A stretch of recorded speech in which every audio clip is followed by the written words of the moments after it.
Hi, and welcome. You're listening to the X22 Report. My name is Dave, and this is episode 896B, and today's date is February 17th, 2016, and the title of the episode is, A No-Fly Zone Plan is Now Being Pushed Hard in Syria.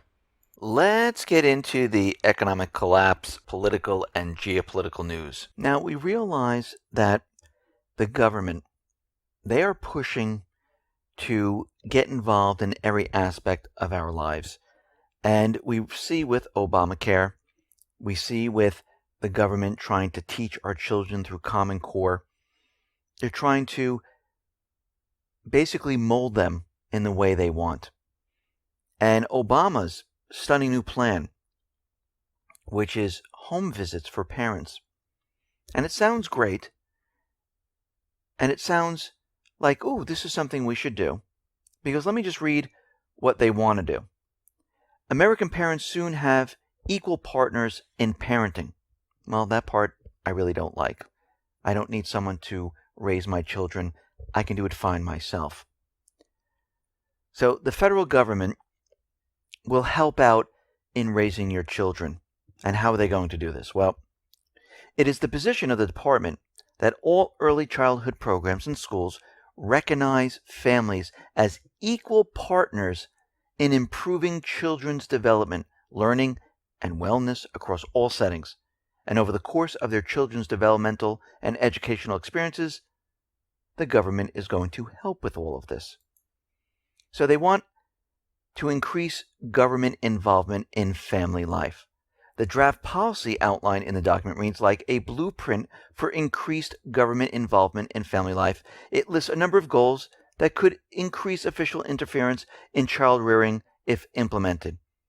Under the policies, teachers, school officials would be encouraged to become more involved in the family life of children.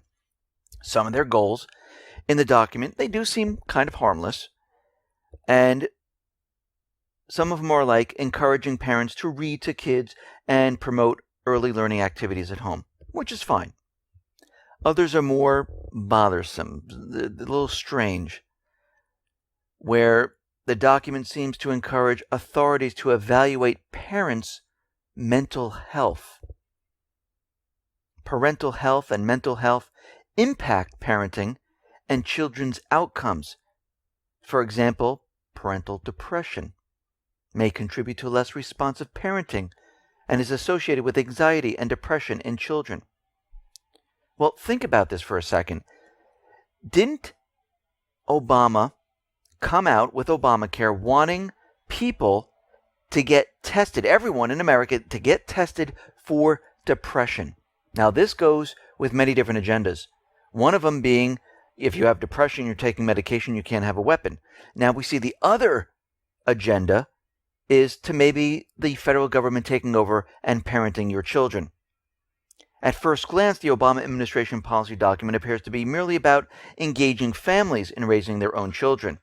But Alex Newman of the New American wrote, what it implies, though, is that Big Brother is also going to play the role of advocate and nurturer to your children. Perhaps Big Brother can provide hugs and bedtime stories, too. Throughout the document, it becomes brazenly clear that federal bureaucrats are starting from the false assumption that Big Brother is in charge of raising children and that parents may be called upon to help out as partners.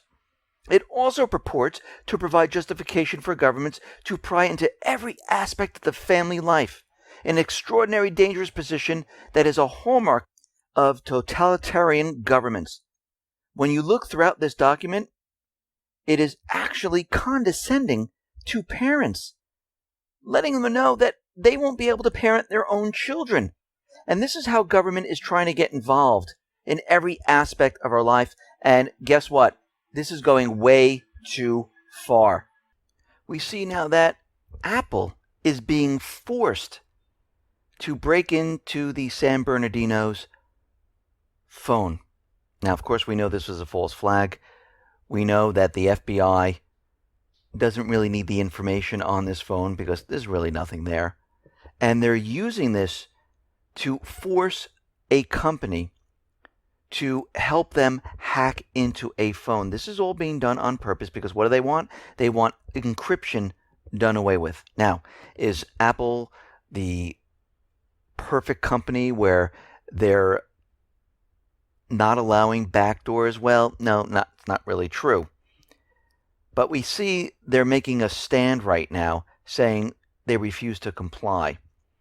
And they have put in this encryption into the phone. Are there still backdoors? Well, we really don't know. Most likely there is. And they're trying to show the world and their customers that, listen, we value your privacy. And don't worry, we will not let the FBI or anyone else find out how to break the encryption. And it looks good on the outside, but most likely there are backdoors in the iPhone. We know that Snowden has come out and said, yes, there are backdoors, and we know it was done with Yahoo, Google, Android, and many other companies. And of course, what they're doing right now is trying to convince the population, their customers, that no, we don't allow this anymore. We have strong encryption. And of course, the FBI is out there using their agenda saying, listen, see, if we can't have a backdoor or we can't have the keys to the encryption, how are we going to stop these people? Because we just can't get into this phone. So we see this whole entire circus going on right now. And the whole thing is a complete false flag. Now, out in North Korea, we see the United States is continually provoking North Korea. Right now, U.S. flew their F-22s over South Korea, very close to North Korea. Of course, this was egging them on, showing that yes, the U.S. is going to be placing the F-22s there in South Korea. How long they will stay, nobody knows for sure right now. And this is all about provoking countries all over the place. We see Kiev right now is closing more border checkpoints with Donbass. They're up to 4 right now, and this is continuing. So it seems that we're getting an indicator that something big is about to happen. We see the no confidence vote in Parliament for Yatsenyuk being removed from his position failed, and he has survived. Poroshenko wants him to resign, but I don't think this is going to happen at this point, because the central bankers want him in power. They want to keep him there. They placed him there. They chose him. And I think at this point they're getting ready for a major offensive. Or maybe Poroshenko's days are numbered because he's not doing what the central bankers want, and that is going to war. We see the corporate media is out there making a big deal about 2 Russian bombers.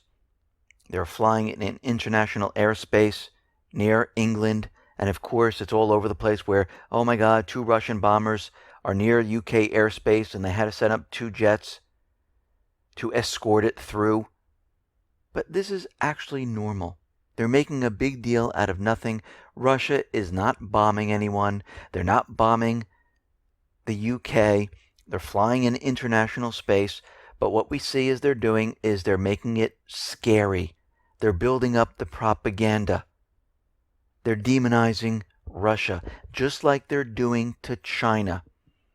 Right now, the U.S. put out satellite imagery of the Chinese islands, and they say, see, the Chinese have missile launchers on the islands.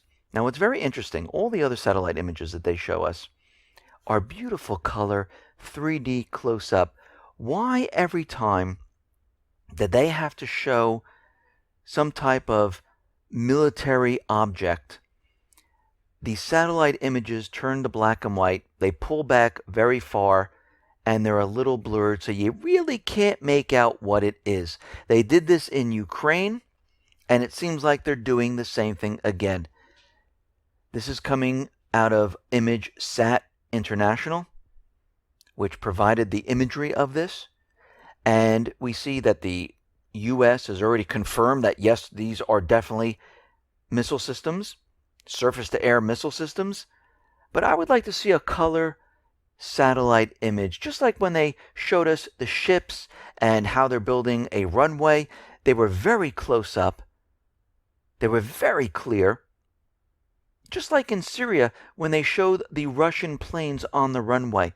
You notice how quickly they can have a beautiful colored version of satellite imagery where you can see details. When they don't want you to see something, they zoom out, they blur it, they make it black and white. This is done on purpose. So are they really surface-to-air missiles? We don't know for sure. And I would need some better proof to convince me, because most of the time, about 99.999% of the time, the U.S. likes to lie, and they don't like to provide proof. And when they do provide proof, it's always blurry, it's always black and white, it's the 1970s satellite images. We see Russia right now is making a deal with Iran. They're ready to deliver the S-300 missile system. Iran, and this is going to be delivered very, very soon, I think even this week. And Iran is expressing interest to purchase Su-30 SM fighters from Russia. So we see that Iran is going to be able to defend themselves. We see that it's going to be very difficult for the U.S. now to make their move into Iran with additional defensive weapons. And we have to look at the entire situation because things are rapidly falling apart in the Middle East, and the U.S. is now backed in a corner, and we have to wait to see what their next move is. Now, we know the P5+1 deal went through. The sanctions are being lifted.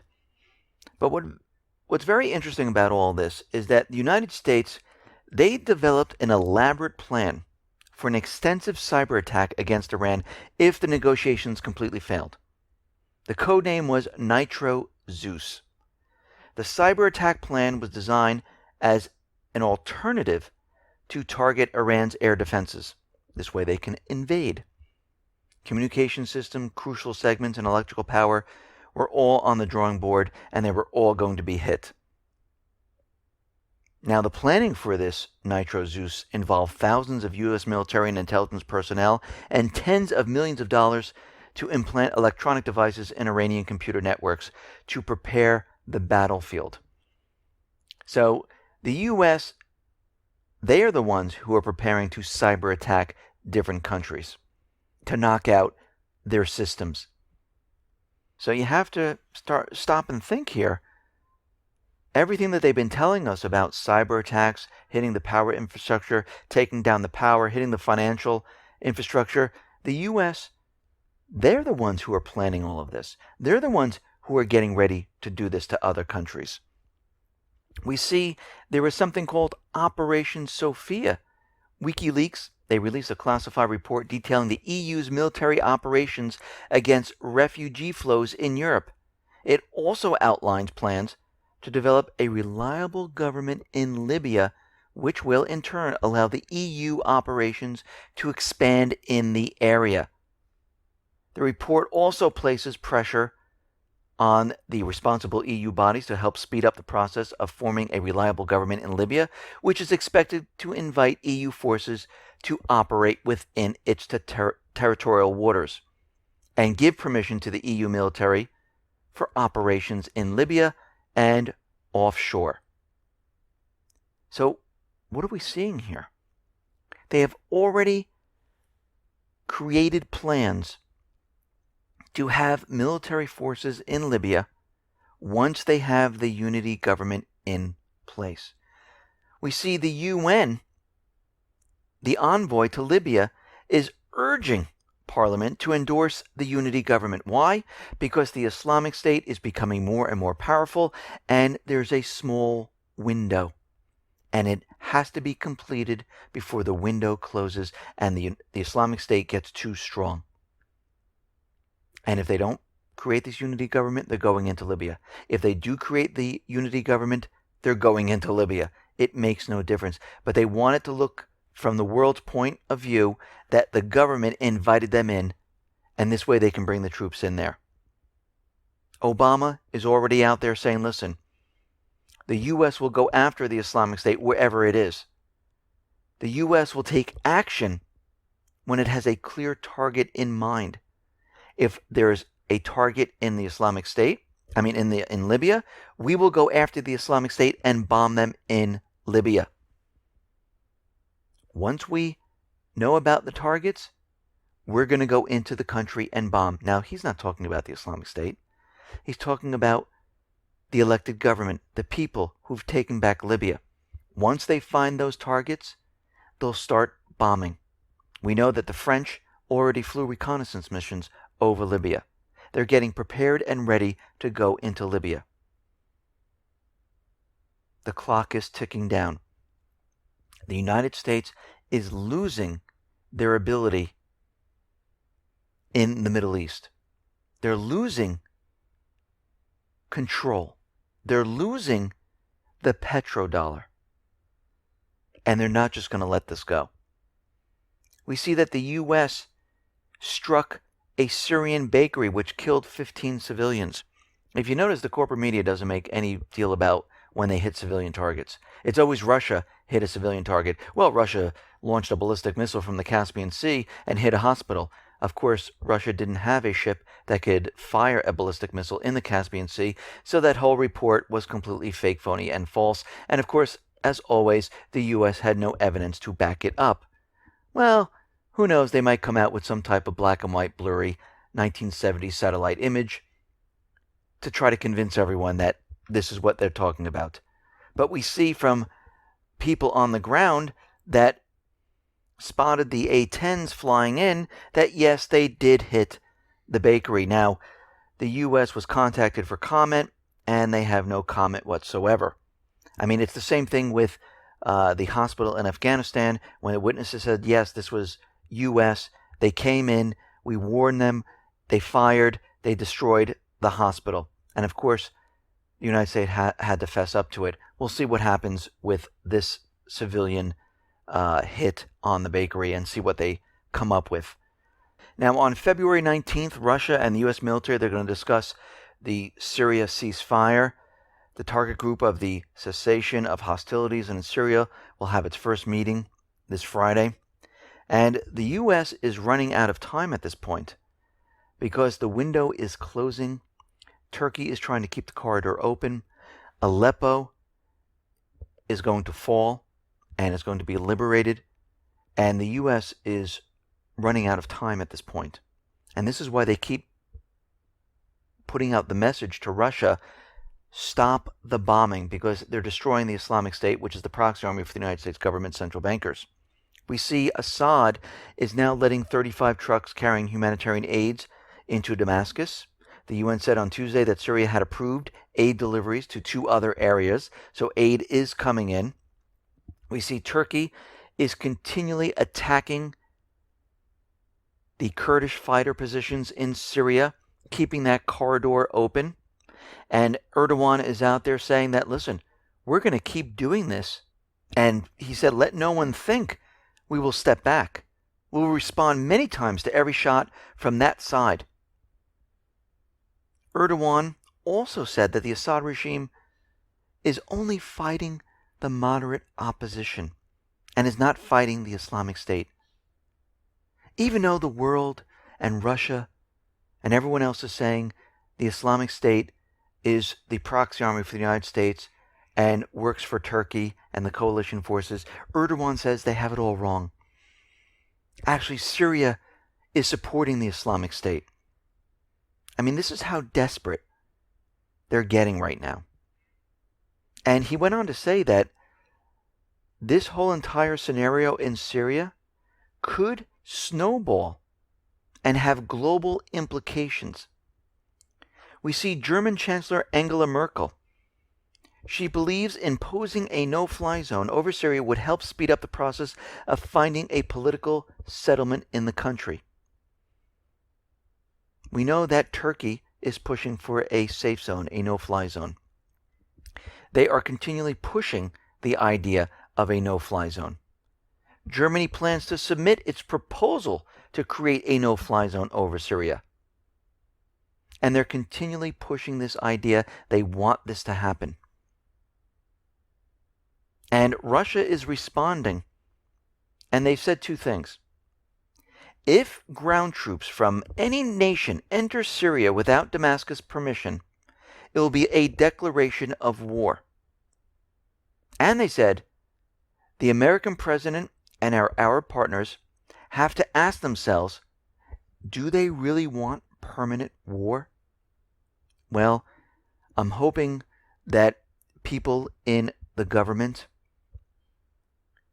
realize what's going to happen, and they realize that this will turn into a nuclear war if we move forward. Now, we have the people on the other side who want war, the neocons, and they're going to continually push war. They're going to push false flags. They want this to happen. The system is falling apart. And we all should be a little nervous at this point because the U.S. is losing complete control of the Middle East. They're backed into a corner. They're like a wild animal, and they'll be clawing their way and attacking anything that comes in front of them. We see an explosion occurred in Turkey, in the capital. 18 killed, 45 injured. And already Erdogan is out there saying it was terrorists. It was an act of terror. Now, he set up an emergency security meeting. Of course, he's going to blame this on the Islamic State. He's going to blame it on the Kurds. He's going to blame it on everyone else. And they're going to push their agenda forward. And we're going to have to watch the situation very closely to see what happens next, because we are teetering on World War III right now. This can go either way. I mean, think about August of 2013 when the U.S. was coming in there and they were getting ready to do what they're doing now, to bomb Syria. Well, they had to back off at that point. Then in Ukraine, they tried to provoke another war there with Russia. And Putin came out with the Minsk 2 ceasefire, well, the Minsk 1 and the Minsk 2 ceasefire, and the whole situation got calmed down because everything the U.S. was saying, the U.K. was saying, was all propaganda. They never had any proof. Here we are again, where the U.S. is trying to use the Islamic State, their proxy army, to get Assad out. Now, this plan is falling apart. And the Middle East is completely falling apart. So the U.S. and the coalition forces, at this time, they're desperate. Desperate governments do foolish things. And everyone at this point should be a little nervous about what they're planning to do. Think about it. If they can bring down the World Trade Center, bomb the Pentagon, also push all these other false flags, what else are they capable of? What other horrific false flag are they going to use to try to push us into war? Listen, everyone, thanks a lot for listening. Be well, be safe, and especially be prepared. Thanks a lot.